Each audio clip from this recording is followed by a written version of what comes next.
How to know if someone is online on Facebook. Hi everyone, I'm here to assist you today. Without any delay, let's jump right in. First, open Facebook on your device. Now click on three lines at the top right corner of your screen. In here, click on gear icon at the top right corner of your screen beside search button. After you've done that, you'll find settings pop up.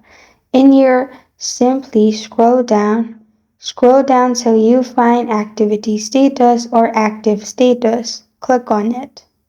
After you click on active status, in here at the top, show when you're active. Simply click on the button to turn it on.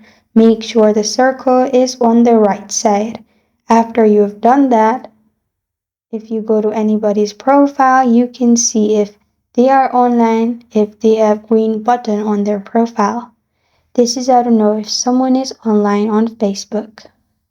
Thank you for joining me today. If this video helps you out, please leave a like and subscribe for more. Got a question or want to suggest a topic? Comment below. Thank you for watching.